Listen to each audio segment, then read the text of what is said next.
have him on the show today. Unfortunately, we were facing some technical difficulties, and we could not figure out why that was happening.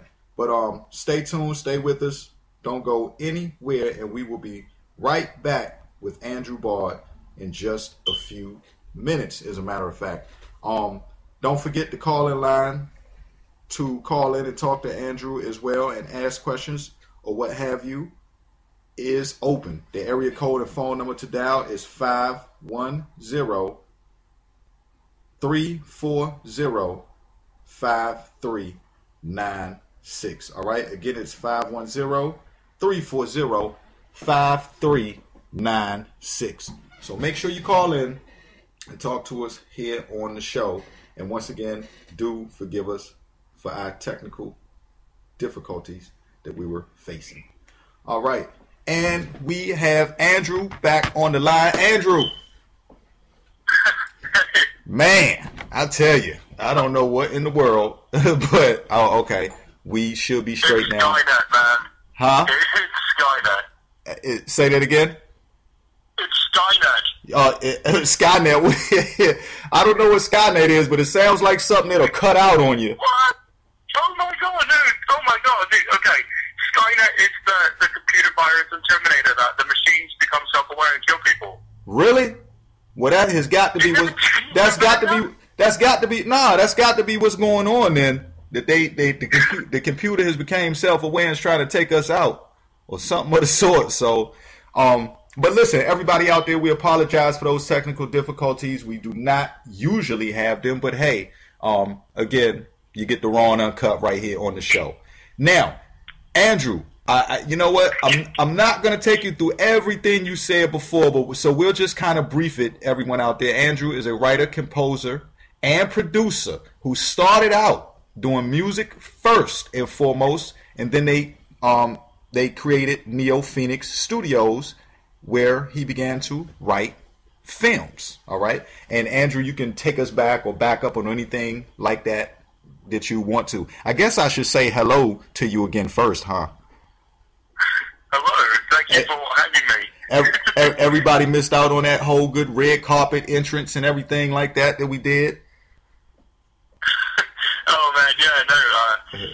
One thing that you can always depend on is stuff going wrong in any facet of entertainment, whether it's music, film, radio, whatever. So, as a matter of fact, we were in the middle. Before we got shut down, we were in the middle of speaking about how you and Janet began NeoPhoenix Studios and how just beginning such a large project together, there had to be some difficulties that you all had to go through in putting it together at first, a few roadblocks, right? Yeah, absolutely. And I mean, I guess I can say without sounding too ridiculous, we were kind of stupid. And I say that in a comedic way now, but we were overly ambitious. We just formed NeoPhoenix. We had a fire in our bellies, if you will. We got new equipment, and we were like, hey, let's do a feature, because that's a smart move for anybody just starting, their own, endeavors. So we thought, hey, we've worked on other projects, we can do it. Problem is, nobody was around. We didn't have the clout, we didn't have, the respect and notoriety, so to speak, as a film company. So we basically had to do the entire movie ourselves. So from conception of the script and story, I think I busted that out and had a version in, I believe, like March of 2012, and we had the premiere in October 18th, I believe, 2012. So at that time, I've since re-edited and kind of remastered the film, but at that time, we had an 83-minute long movie. Wow. That we wrote, cast, shot, and premiered within a year. Right. And what was the name what was the name of that film, the feature? That was called Hypnagogic. It's Hypnagogic. Okay. Because we don't like easy names. Right. Now, and you, sorry, but you all jumped right out the gate with the feature. Now, as you were saying before, did you expect to come up with that? You know, was this premeditated, or did it just kind of evolve into a feature? It was kind of a mixture of the two. Like I said, we've worked on the other films, you know, before that. Nothing too grandiose, and we had a good understanding of what we needed to do. But like I said, we didn't have anybody, you know, come on board and help us. So I wrote it, scored the film with the help of an incredibly talented composer who's now the composer for Dystopia, Avery Stemler. Mm. He's amazing, and we kind of collaborated a little bit on the scoring. We had some help on set with a few folks. We had a makeup artist who helped us with some of the special effects makeup, if you will, in the movie. But it was literally, I was behind the camera, I was assistant directing, I was setting the mic up, I was setting up the lights, and, you know, so I was literally the entire crew, and then Janet was directing, and it was obscene to even try and do a film with that little people involved in it. And we had people kind of come in and out and help us hold bounce screens and stuff like that. But yeah, it was really stupid, but we made a film. Right. And at the time, we were really proud of it. And now I'm incredibly proud of that project, because this past fall, I went back in and like I said, I re-edited, and I shaved off 30 minutes of the movie of unnecessary crap that at the time I didn't realize that if it's in the script, it has to be in the movie. It doesn't. It really doesn't. Right. So I remastered and re-edited, and thanks to that and not really giving up on our first baby, so to speak, we got picked up by an international distribution company based out of Burbank. So lesson to everybody out there: if you have a dream and you do a film and you're unhappy with it, you can always edit. Yeah. You know, here's my PSA. Don't give up on something if you love it, I guess. No, yeah, you are absolutely right. Absolutely right about that. You know, listen, producing, I talk to so many people, and everybody's like, hey, I like directing. Producing is such a tedious job, or I guess it's hard for some people to do. How do you feel about being producing? How do you feel about being a producer? Like, it, you know, I know because you guys do it yourselves, so it's something that you kind of have to do, but how do you manage to deal with it when so many other people find it so difficult? I really like it. It's kind of one of those things, and at least as far as my viewpoint goes, when people hear the word producer, they instantly think they're giving you money. It's a money thing, and it's not. A producer is literally the name. They produce what you need. So you need a location. You know, the producer helps acquire that. You need funds. You need craft service. You need a crew. The producer is the one who does that. So, you know, with Janet and I basically being the only ones in Phoenix, you have to be a producer to make a film, because we're not going to make another Hypnagogic and do everything ourselves. You have to find a crew. You have to find the right feel of the movie, and that's what a producer does. Right. So I like it. It's like a jigsaw puzzle that I've had the pleasure of making and then tearing it apart and then trying to put it back together again. Right. Just to remind everybody out there listening, don't be afraid. Still call in. The area code and number to dial is 510-340-5396. Again, that's 510-340-5396. And, you know, call in, send your shout out, say what's up to Andrew. You know, call in and join the conversation as well. I also want to remind everyone, in case you tuned in late or tuned in early, which is the equivalent of our late, don't forget that the interview, you know, the complete full interview will be posted also on social media this evening, so you can catch it all there also as well. And if anything sounds choppy, don't feel afraid to let us know and stuff like that. Now, listen, I want to talk about a wonderful short that I checked out, Dystopia. Am I saying it correct? Yes, sir. Now, look, this as I was, we talked earlier, and like I was saying to you, I've spoken to people and I've seen people who have shot a number of different films, and they just, they're just not in comparison to the quality of the work that you all did. And you did it without a whole lot of people, but the writing was good. The characters were on point. Tell us a little bit about Dystopia and where the idea of that came from. Dystopia started with a concept for a music video. I had written a track that had kind of a industrial, KMFDM sort of vibe to it, instrumental-wise. I wanted to write... Sorry, Andrew, let me cut you off for a minute. We have a caller on the line. You're listening to Hotline Radio Keith Harris Show. You're on the line with Keith Harris and Andrew Bard. Who's calling? How's it going, Super Keith? This is Jose Masonette. Jose, what's going on? Hey, man. How's it going, Andrew? How's it going, Keith? Just wanted to show my support. It's going, man.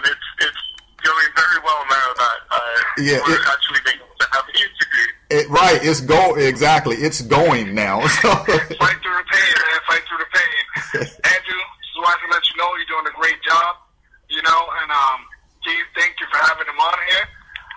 He's got, all these great projects going on. Everybody, he's killing everybody with Dystopia and, everything that he's doing with NeoPhoenix Studios now.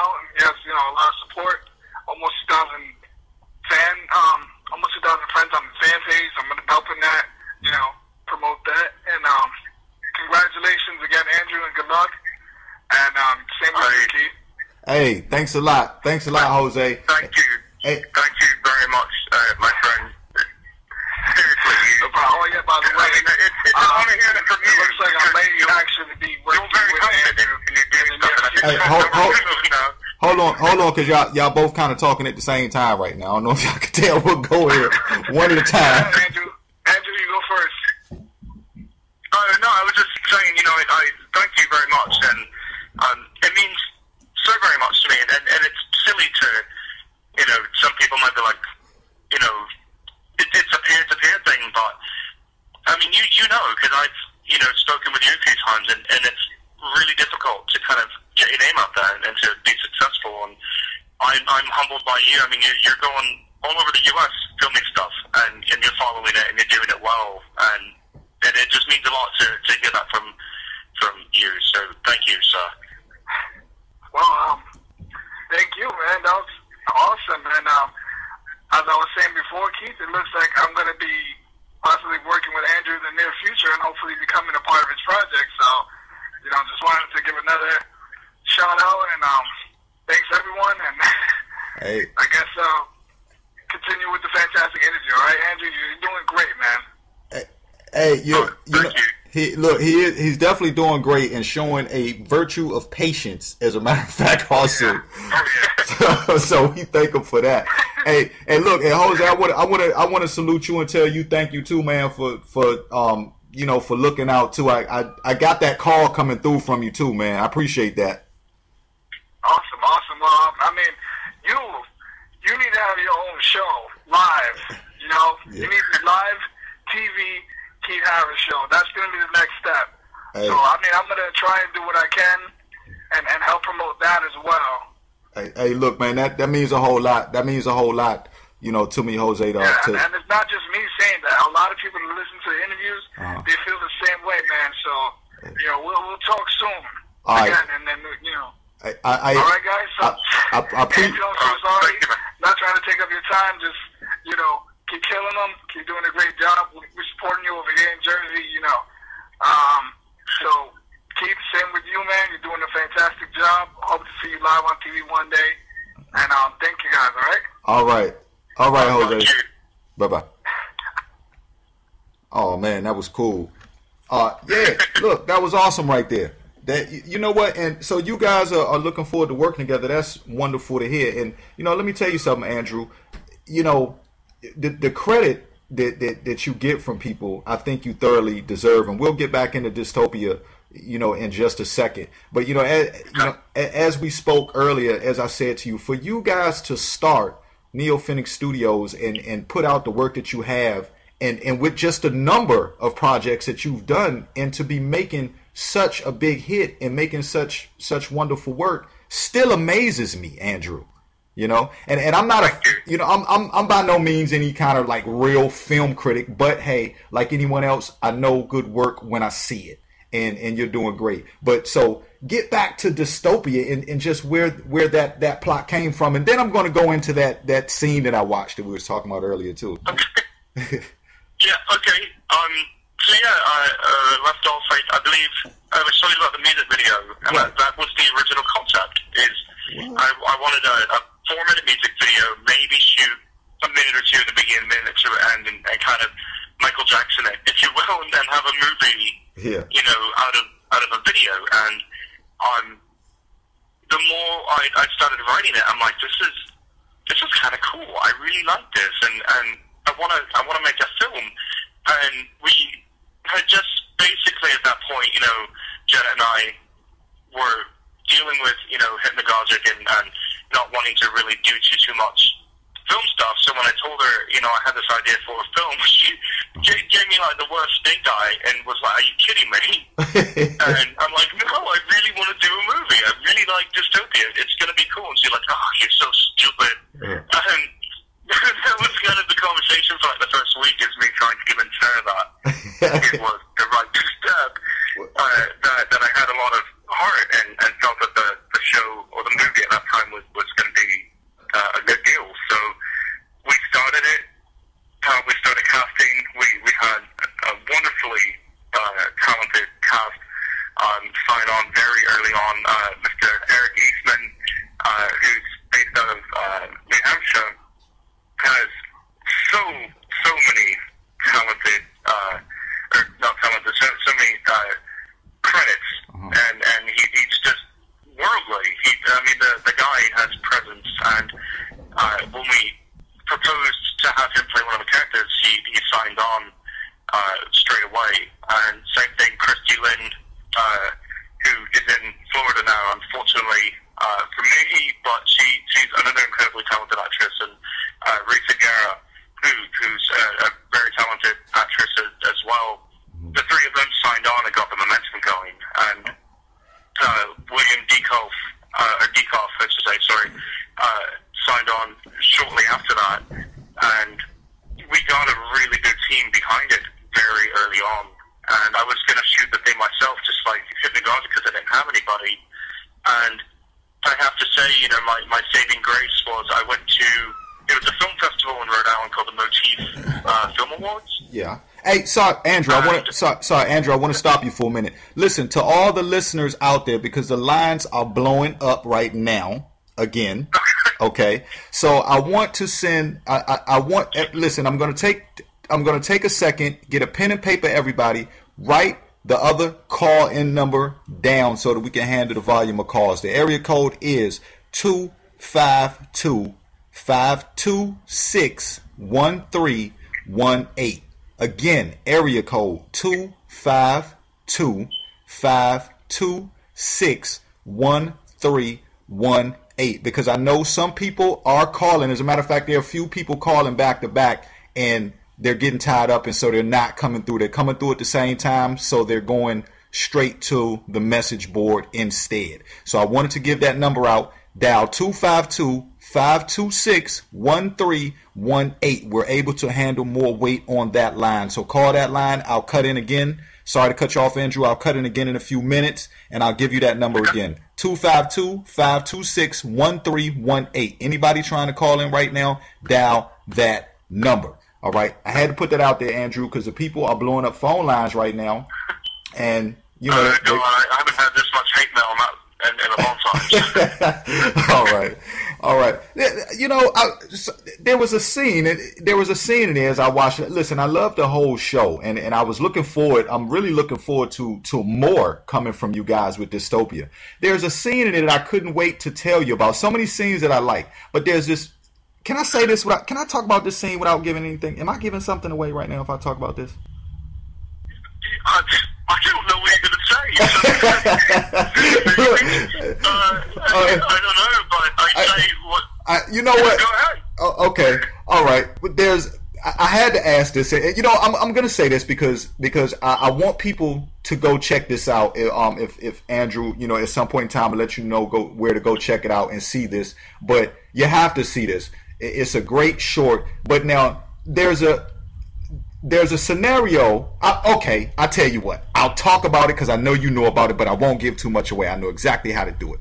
There's a scene. You can give the scene away if you want to, because now I'm curious. Now I'm like, oh, what movie? This is crazy. He's thinking so much. Okay. No, I want to know what he's talking about. Okay, now in Dystopia, the guy is kicking butt. Okay, he goes to find the king. I know you know where I'm going with this. Okay, he goes to find the king, and him and the little kid.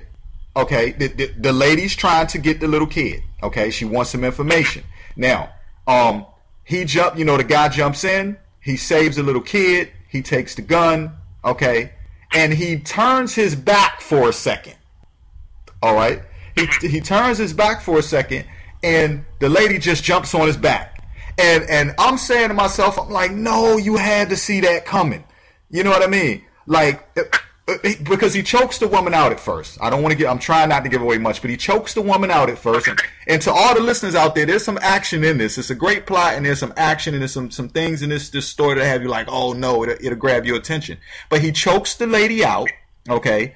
He takes her gun from her, and then he turns his back on her. And is like leaning on the trash can. And I'm like, no, don't do that. And she just wakes up out of nowhere. Like, you know what I'm talking about? Yeah, I do. And I'm saying to myself, look, that had me jumping out my seat like, no, come on, you couldn't have failed for that one. You know what I mean? But, you know, again, I say that, I put that out there to say this, that, you know, I sat there and I watched it. And, you know, from the beginning to the end, you know, the plot had me curious. You know, as it began, everything that was happening, just motion for motion, was just something that held the attention. You know, like I say, the millimeter was wonderful. You know, you guys shot a short that wasn't choppy as my show was today. You know what I mean? It wasn't. You know, it was just excellent. And I wanted, you know, I just wanted to commend you guys on that. And you wrote this, right? Yeah. I wrote, produced, edited, and did some music. I only did a couple tracks. Avery Stemler, who I mentioned earlier, scored the film, which, I mean, that guy he's a beast. He's going to be in Hollywood at some point. Sorry to cut you off. Very near future. Sorry to stop you, Andrew. We got a call on the line. This is Hotline Radio, Keith Harris Show. You're talking with Keith Harris and Andrew Bard. Who's calling? Train Reader, what's up? Hey. This is, I'm Train Reader, man. I'm a friend of Jose Masonette. What's going on? Can you hear him, Andrew? I can a little bit. It sounds like you're talking through like a tube. It's all right. Say it again. All right. Andrew, nice to meet you. Nice to hear you or in your show. Basically, my question to you was, with all the things that you're doing, how do you come up with your projects? How do I come up with an idea for them, or how do I make them? Yeah, with your projects. How do you come up with them? I don't sleep a lot. I don't know. I'm a huge sci-fi fan. It's my favorite genre. So all the stuff that I do has kind of a sci-fi sort of twist to it. But I don't know, because this may sound kind of arrogant or stupid. It's like I'm just full of ideas, and people say that, but I have ideas, and I'm constantly writing thoughts down, and I'm constantly trying to flush out stuff, and some may seem really great in conception, and when I'm writing skeleton for the story, it turns out to be kind of terrible or not feasible. So it's really kind of a full-time job crapshoot. Yeah. Have you ever used a dream and put that into one of your works? Like a dream sequence? Just like a dream you've had the night before, and maybe you actually put it into something. Yeah, actually, Hypnagogic, the feature film,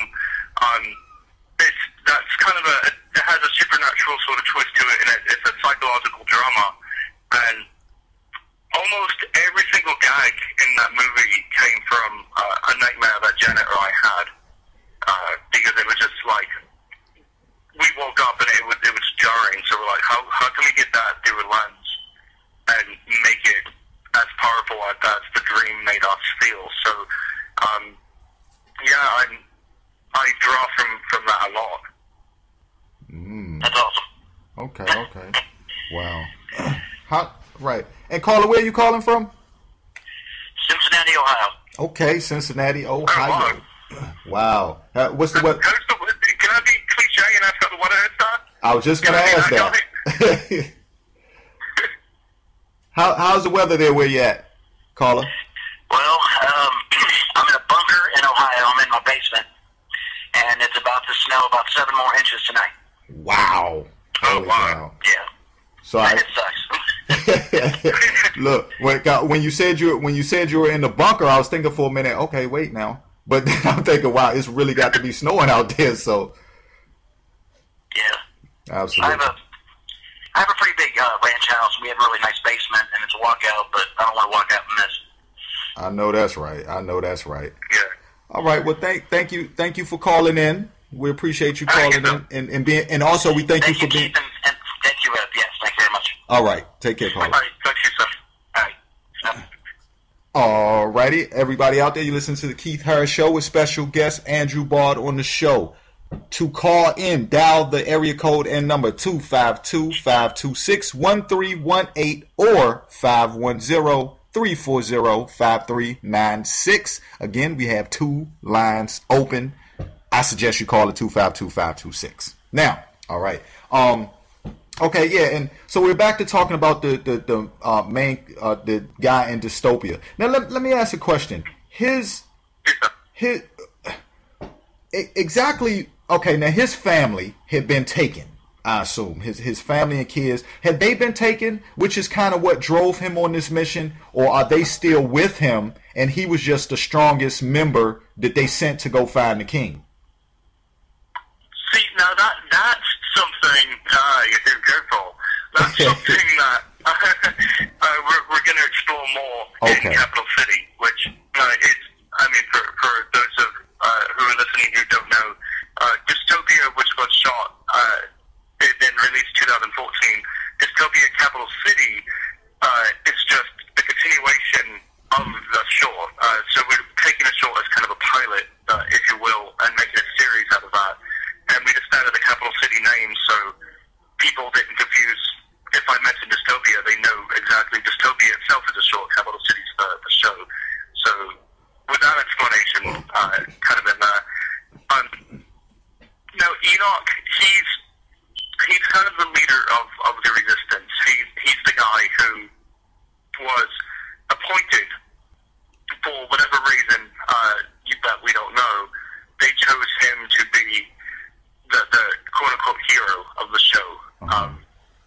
Okay. So he was sent to go get Kaveh, but watching the short film, he does it because that's kind of his mindset. It's a mission he has to do it. He has conviction to do so, and it's just something that he knows needs to happen in order to make the ultimate goal a realization, and that's finding Kaveh. Oh, okay. We have another caller on the line. You are listening to the Keith Harris Show right here on Hotline Radio, talking to Keith Harris and Andrew Bard. Hello, caller. Well, good evening, and what an honor it is to be on the air with you, Keith, as well as one of my favorite composers, creators, directors, and actors. The inimitable. This voice sounds very familiar. Eric? I'm right here. Oh, wow. You know what? I recognize that voice, too. Wow, it's an honor. Oh, my goodness. Hi. Well, you and me both.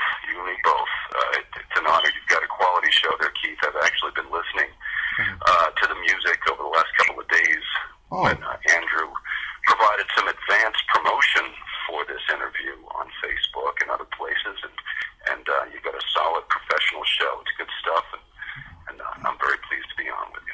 Oh man, thank you so much. Thank you so much for calling in. Look, you guys see each other all the time. I'm shocked right now. This is like an amazing moment for me. Listen, kudos to you on for your skills and your talent in Dystopia. Like I'm stuck. I was stuck watching that. You did a wonderful job. That's very sweet of you, and I appreciate that. And I guess I could say the same thing about what I do. I'm sure Andrew would agree that you would say about what you do. It starts with the love, and it starts with the drive and the fire in your belly to tell a story the best you can, and to find new ways to, forgive the cliche, explore the human condition. And we as artists have that awesome burden that we can't shake off our shoulders. So if we don't do something with it, we'd be two things fools, and we'd be betraying the gift that we were given by God. So, Absolutely. Absolutely. I totally agree. Wow. Hey, look, I'm not trying to cut into you guys' conversation time, but I'm on Team Resistance, just to let y'all know right now. I'm on the Resistance side. Oh, you're on Team Resistance. Oh, yeah. Thank God. Good. Yeah. That puts you on my team. Absolutely. Yeah. No doubt. Yeah. I noticed that you folks were speaking about the other actor in the scene that you may have observed, Keith. Myself and a gentleman named Willem de Koff. And I have to say the same thing about him that he's been kind enough to say about me, that he's easily one of my favorite scene partners that I've encountered of all time, in all the time that I've been doing media production and television and movies. He's a background in performance in various ways. He was a wrestler and martial artist and lots of other things too, and he's a fine actor. And one of the things I can say about him is that I just love watching him be still and watching the gears turn in his head. I love watching him think when he's in character. Mm-hmm. As a viewer, it's very rare that you find an actor that can capture you and keep you focused without doing a thing. Yeah, absolutely. So he's got that power. Right, and some people would say, that there's times where acting it has a lot to do with the eyes. Is that true? It does. Well, you've heard the saying, the eyes are the portal into the soul. But you watch the eyes because as a viewer, you want to be able to anticipate what comes next. And what makes an actor great is when they don't betray what's coming next. They don't telegraph it. Right. And the way they do that is by experiencing the scene for the first time every time when they perform it. Because if that character is indeed living that life that you're watching, they don't know what's coming next. Mm-hmm. Right. So you got to occupy that moment fully, regardless of what's going on around you. And as you may know, Keith, and I'm sure Andrew knows this, there's a lot going on set. Yeah. People running around. There's lights. There's technicians doing their jobs and doing it well, and they're doing their best to make you look good and realize the director's vision. As an actor, you got to tune all that out, and you've got to honor that character by staying in that moment 1,000%, so that when those cameras roll, you're not lying to the audience. You're not telegraphing it in. You're just living it. That's great advice. Is to actually be in the moment. Totally agree. Yeah, and if I could cut in with that too, that's why we hired you. In a nutshell, man, you said it about Will, he said it about you, and I'm saying it about both of you.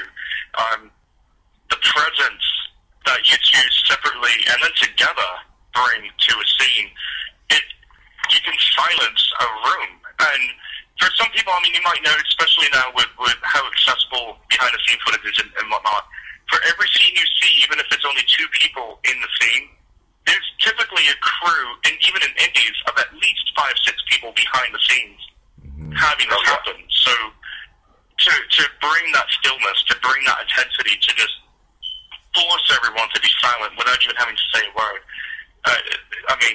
I'm honored to have you, be in Dystopia, and I'm honored to see and watched your films, and he invited you to be in your films. So thank you. Well, I'm grateful. There's a lot of love in the room. Absolutely. Let me honor your choice out loud. I want to honor your choice, Keith, to bring Andrew on your show. He's, without question, if not the most rising star in Maine in media production. He's certainly one of the top, the top rising stars in the entire state of Maine. And don't underestimate northeastern states at all. As a matter of fact, in New Hampshire, there's a movement afoot to bring film tax credits into law, and in so doing, invite larger budgeted professional media production activity in the state of New Hampshire. And I know Maine has a modest package of tax credits, so they've got some media production going on too. But remember, the amount of creativity that comes out of the Northeast is tremendous. And need I mention people like Stephen King? Right. Yeah. So Andrew's in that elite class of visionaries, and I've known this for a long time because I've known Andrew since, goodness, what is it, Andrew, since 08, 07? Yeah. Oh, wow. Yeah, I think it's 08, and then we worked together in late 09 and 2010. So yeah, that was the first time that we actually working worked through together. the pain. I heard one of your guests moments ago when you were dealing with technical difficulties say, just work through the pain. Yeah. Andrew exemplifies that. He does. Is unstoppable. Yeah, he does. He's unstoppable. And he never quits coming up with original material. And I almost feel like I can set my watch by it. Every 6 months to a year that goes by, he'll get in touch with me or just to chat about it, whether I'm a part of the project or not. But he's always got something new cooking, and that's the sign of a real artist. You can't help it. Oh, wow. That's yeah. Thank you. Absolutely. Jesus, man. Thanks. Hey, you got, You humble me. and you all, I just, I want to cut in and say that just Dystopia is an amazing project, and I'm assuming you guys are looking forward to doing more work together. That's because is this you two's first project together, or? Is it, Andrew?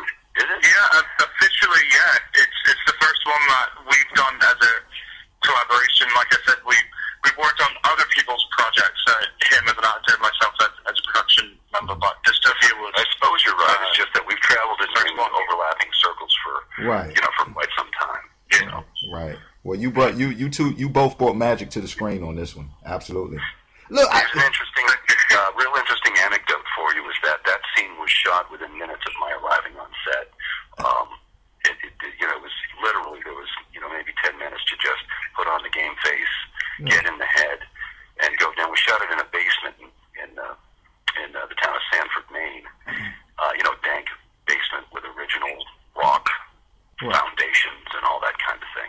So it was great. It was a great environment within which to shoot it. And literally, there was so little time to get into that place of intensity. And one of the things that helped was actor William DeCoff's power, the power of his presence in the moment. It was like turning on a light switch. And one thing you do as an actor is you count on your scene partners to make it real. Yeah. And he made it nearly effortless. And naturally, of course, Andrew, with his expertise behind the camera, certainly created the environment that was necessary. I have to ask this question because I'm not 100% sure on how it works. But can we expect Dystopia to carry on? I mean, will there be more parts to this? Because we want that. Yeah, absolutely. The show itself, I'm keeping a lot of it under my hat now, okay. Especially. But what I will say, and I'm able to say is, Capital City is the expansion of Dystopia, and we're bringing back a lot of the folks that were in the short film. We're introducing more characters, and it's going to really give a more in-depth look of the relationships and the world that these people live in. So, get ready, because, we're gearing up to produce something that, dare I say, without sounding a bit arrogant, nobody has ever done before, and that I've seen anyway, in Hollywood or the indie world. This is the project that is my holy grail. This is my arc of the cover, if you will, without using too many Indiana Jones references. This is my movie. This is a labor of love in every fiber of my being. I feel that this thing is going to be explosive in a good way. Okay, awesome. Because I watched many shorts, and at the end you could tell that they were over. But with this one, it didn't feel like it was an end to me. You know, like there was so much to see happening after that, and I'm looking forward to the next episode. We all are. Well, hey, gentlemen, I'm going to jump because I've got to write some stuff for the New Hampshire legislature that is dealing with these film tax credit issues. So I'm going to jump back on my homework project.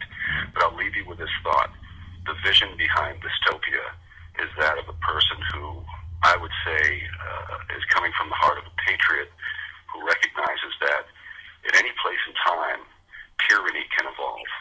Mm-hmm. And at that place in time, there have to be people of good conscience and goodwill and of courage who are willing to step up to it. And that's what Andrew's doing with this story. Absolutely. And that's why we're honored to have him on the show. And we thank you so much for calling in today. It's been an honor, and I'm still watching. Likewise. I appreciate it. Thanks, gentlemen. Have a great talk. You too. Bye-bye. Thank you, sir. All righty. Andrew, man, I like it. I like it, man. I like it. You know, I tell you, when there's a genuineness, and I said this before, just in a show we did the other day talking with Jose, as a matter of fact. You know what? I like it when there's a genuineness in the room. Because, look, there's not, in this field, on the outside looking in, a lot of people just see lights. They look at, they just look at the lights, and everybody just sees the fun side of being in the filmmaking industry. But there is a lot of respect and camaraderie.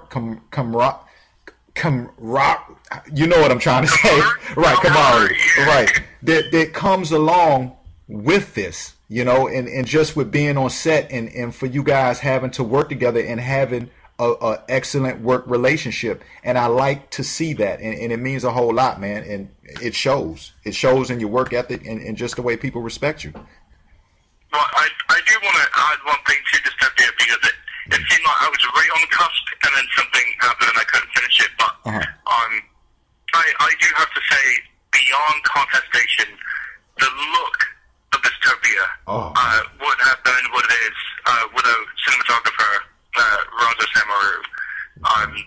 He understood my vision, and he did a beautiful job taking what was in the script and the jumbled mess that was in my head and putting it and making a picture of that world. And he did a beautiful job capturing it. In the opening credits, I mean, you saw an association with Edge Infinity Studios, and that's his company. Right. And he did an amazing job making that world visually come to life. Right. So I just want to thank him for that too. Right. Kudos to him as well. And how did you all pull this off without having so many different people having to be in this scene, into this short? I mean, you did it with, like I said before, I saw maybe less than 5 people and, less than one handful of people in every scene, but yet there's still so much going on. The story was filling. It was, it was like eating a salad. It was like a healthy salad. It was not too many, not too many fattening things involved, but all the nutrition that you needed, everything you needed to grow. And that's the metaphor for this for me. Like, how did you, was that a vision for you at first, to just have that many people in this short? Or did you, in your mind state, did you have like 20 or 30 people and then you just kind of dumbed it down? How did that go about? Did you go about that? The only thing that I didn't get to execute, which actually worked better for the film, was I was hoping to get more people in the boroughs scene, the exterior scene where it showed Enoch kind of searching for Kaveh in that musical montage bit. I wanted a few more people to play extras, and I have to say respectfully for anybody listening, Maine's not Canada. So if we put out a casting call, seriously, if we put out a casting call for extras or whatnot, we're about, depending on traffic, between an hour and a half to 2 hours away from Boston, Providence, or Pawtucket, that area. Anyway, Rhode Island. So it's 3 hours from just Rhode Island. So that it's not that far in the big scheme of things from New England filmmakers and stuff. And it's funny because I noticed Maine is one of the few places that I can't get enough extras for scenes. Really? And wow. It's like, yeah, it's if I go to New Hampshire, it's like people are like, oh, New Hampshire's not that far, but Maine is like, you're in Antarctica. It's ridiculous. Wow. But not in that self. But anyways, distance-wise was the poorly executed joke. So no, it's silly, but that was the only real hiccup for Dystopia. Everything else, and it worked out beautifully too, by the way. Everybody that we got did a phenomenal job, but I wanted a small cast, relatively. I wanted a few people in each scene. I didn't want more than, I think 5 people in each scene. And the reason for that is because it mugs up the scene. There's no real need to have an exorbitant amount of people unless it's a wide crowd shot. And I wrote this story to be a very character-driven story. And I owe a lot of inspiration to Joss Whedon. And the show Firefly, it only lasted 1 season because it was just poorly marketed by the devil corporation Fox. Cancel shows left and right. Firefly was kind of a huge inspiration for me because it was a futuristic show. They were basically space cowboys and smugglers. They had space travel. They had interplanetary, journeys. They had good guys. They had bad guys. They had marauders, and it was a huge world. But everything was done relatively practical. There wasn't anything too fantastical to take you out of the story, and the story itself was so beautifully written and so driven by the characters in it that you felt like you were part of the crew. And that was something that I took to Dystopia, that I wanted a story that you felt a connection with these people. You felt like you were part of this world without having to show the cliche steampunk sort of stuff with, flying Da Vinci machines and goggles and ears on your clothes. And, with respect to steampunk, I wanted it very practical, and I wanted it to be fantasy and sci-fi enough while still keeping it relatable to people who don't know the steampunk culture. Right. So you did that. Now, I want to ask you how, with the meaning of Dystopia, but how do you come up, or how do you guys come up with the names for these films? Hypnagogic.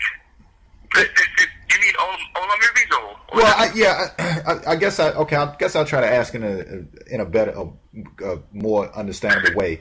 Okay, because not everyone, me included, I don't even know what Dystopia means. It's a good name and it's catchy, but I don't know what it means. And so you obviously, when you create these names, you know what they mean. You know where they're coming from. So we'll start with Dystopia. What does it mean? And I guess that'll tell us how you came up with it.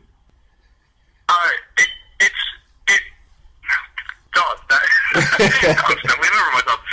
It's the opposite of Utopia.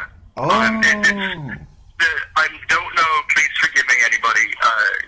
Grammar Nazis or people like, you don't know what you're saying. But anybody who would see the word, it's the opposite of Utopia. It's a derelict version of paradise.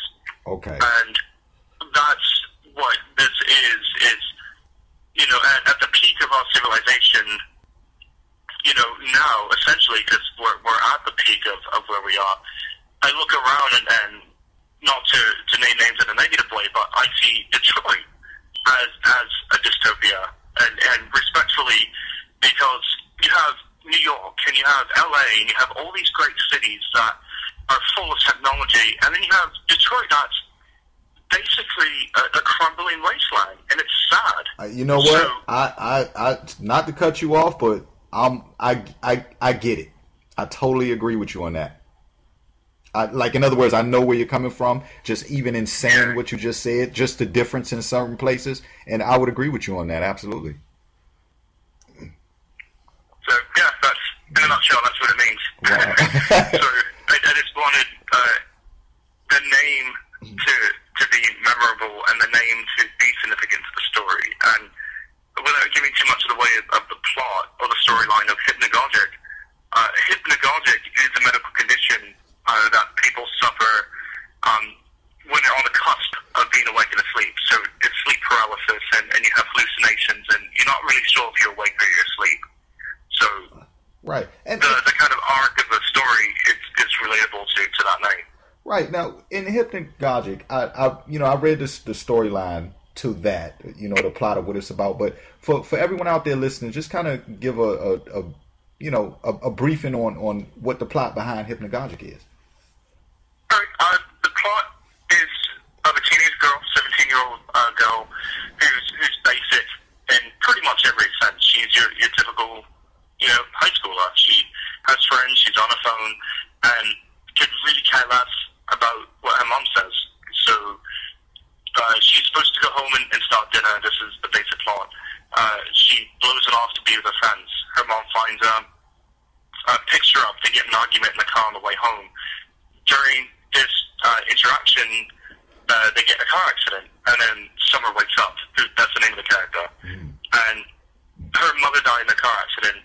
This is fast forward 3 months later, and she's riddled with the guilt of killing her mother, essentially, because if she hadn't done that and started the fight with her, then, she would have been alive. So the story follows her kind of downward spiral into letting the grief and depression take over, to where she starts to hallucinate, and she starts to kind of see things and hear stuff, and she doesn't know what's really happening anymore, and she can't sleep, so she doesn't know if it's because of dreams or nightmares or anything. So that's the premise, anyway.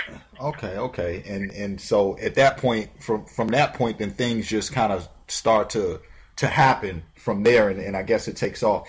Are you guys going to release a trailer, or is one already out for that, or is it in the process? Or we have a trailer cut from the original release, and respectfully so, it's not great because we have better content and it looks sharper now. So we're in the process of getting a new trailer cut for the re-release of the movie. There is a clip, a little sneak peek on the Dystopia, on the Hypnagogic Facebook page. If you go on that, it's facebook.com/Hypnagogic movie. If you go on that link and you go into the videos, you'll be able to see the sneak peek for it. Okay. Now, with NeoPhoenix Studios, you all have a few. You have a variety of ways that you're going with the business. I mean, you guys are into multimedia marketing, business promotions, commercials, and etc. Right? You're doing a lot of different things with the company. Yeah. Our passion and love is filmmaking, but I guess to add on to NeoPhoenix, I'm so blessed and lucky. I was recently approved to be a recipient of a grant, to help small businesses grow. And I had to go through all the paperwork and the whole grant process, but essentially it was brought to my attention to do this and to expand on what we want to do, and that's host community events and to bring a more vibrant art scene to Sanford, Maine, because it kind of has a bad rap, unfortunately, and we want to change that and have it be a more accessible place for people to want to come, and the easiest, cheapest way to do that is to have an art scene, because people who are artistic can produce without having to have a whole lot of money go to them. So we're hosting community events and want to host more. The Sanford International Film Festival was a huge step in the right direction, founded by James Harmon of Sanford, and the last year, 2014, was the inaugural, and we're going with it again this year, and it's going to be bigger and better than ever. And we have films from all over the world submitted into this thing. Right, and this is obviously a big deal too with what you guys are doing, because it obviously can create a shift in the right direction economy wise, also with bringing in visitors, you know, for you guys events and everything. That's our goal. Yeah, it's, you know, I don't want to stand on a soapbox, but I'm passionate about what I want to do, and I'm so very grateful and thankful to Sanford. The Growth Council, the Economic Growth Council in Sanford, the City Council, and the Mayor, all of them have really supported the things that I'm doing. And, you know, we've been welcomed with open arms, essentially, from the city as a whole, in the community, from both citizens of the city to businesses, to really stand behind Dystopia, stand behind our films, and say, hey, we're willing to help you and do what needs to happen to help you guys make Dystopia. So, I mean, I owe them so very much.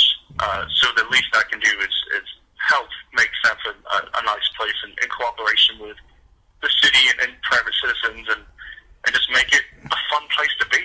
Absolutely, and behind that all too, you know, giving everybody, on top of what they already have to be proud of, but just giving the people of Maine even more reason to just kind of root for themselves, and it puts them on the map too. Yeah. I'm actually shocked. Yeah. I know, like you were saying before, about, you know, having extras and people like that coming out to you know, join the film. I'm just still shocked that there are more extras, because normally, I guess normally in the cities that I've been in, you see so many people who come out to get involved with that. Let me ask a question. If you know this, I'm not sure if you do, but the younger culture, because in a lot of times, I mean, you know, is there a heavy population of really the younger culture that is, you know, into films, or people that are excited about being in films other than main actors, or?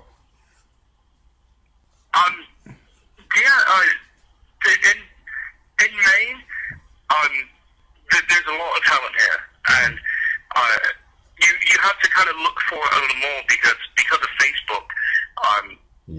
Basically, actors and filmmakers are all on Facebook, so there's not too many specifically Maine outlets and facets to meet people, but there is a great deal of talent here, and in Sanford, there's the Sanford Film Club that's run by James Harmon, who does the film festival, and that's organized by him, and it's students who want to continue to make film and go beyond just the filmmaking class that they offer in the school, and to learn how to put movies together.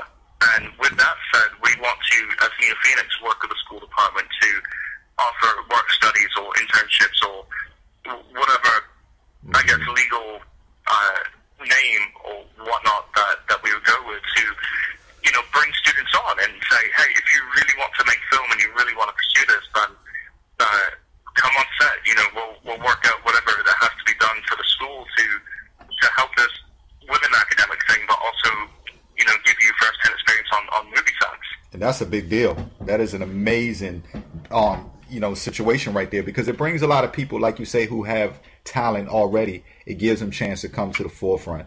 Let me ask you now, have you ever, are there any plans in the future? Do you think you might find yourself in front of the camera doing any acting in the future?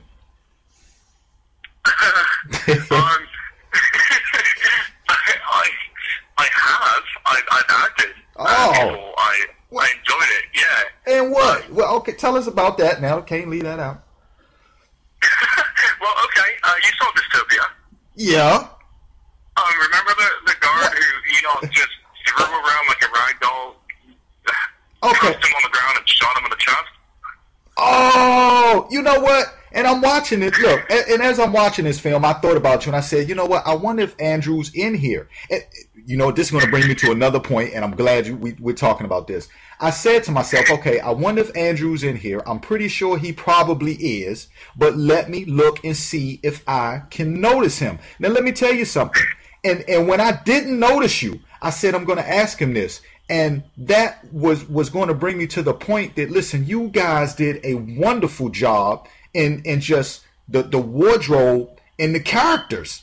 Because I looked for you and didn't see you. And I mean, well, no, I mean, okay, I mean that in a good way though, because like I know. I'm not like, oh, thanks, man. No, I didn't want myself to be seen. I did it because I'm comfortable with doing stunts, and I trusted Will, and he trusted my ability to work with him. And to be perfectly frank, I knew that I could do it. We didn't have a lot of people, and the people who we did have, I didn't want to risk a stunt going wrong, so I did that with him. But I prefer being behind the camera, to be fair. I might stand in as an extra or muscle or another guard or something, but it's definitely not something that I'm aspiring to do. Right. Hey, you know what? And I, like I said, I totally remember that. And you know what? I remember when you caught that shot, because again, I'm probably giving too much away, but he put the gun directly to you and shot you, if I'm right, I think. And I saw you laying there, and I remember your arm was up. You know, you kind of fooled me because I couldn't totally see your face. I probably, when you were laying on the ground, as a matter of fact, if I could have saw you clearly, I would have knew it was you. Okay, so you were in it. All right, I thought so. What great job in the acting department then also. I just got thrown around, man. Don't sell me the movie by saying I acted in it, because that just brings everybody. Hey, you put up a fight. You at least did that. So. Yeah, I got thrown into a broken TV a couple times, but it was good fun. So that was a good one. Now, you know, other than what we talked about, I know, you know, certain things that, you know, obviously you can't talk about, but we can look forward to more projects in the making, or you guys just kind of focus on these two right now, or? Honestly, Dystopia is going to take an absorbent amount of time to do, because what I can say is through the course of 2015, this year, we're focusing really heavily on filming the show,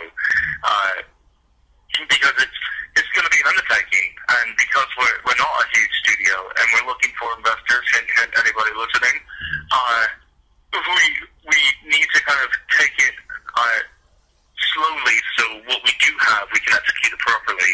And we have another short film that we have coming up that is somewhat in its infancy stage right now. It's pretty much cast, but we just need to finish a few things. And besides Dystopia, I mean, I'm doing the film festival. I'm doing some more events and things throughout the year. So 2016, possibly. But right now, this year is booked. Okay. I see a lot in the future for you guys. Now, before we get ready to go, let everyone out there know about all the social media sites and the websites that they can go follow on NeoPhoenix Studios and everything you all have going on.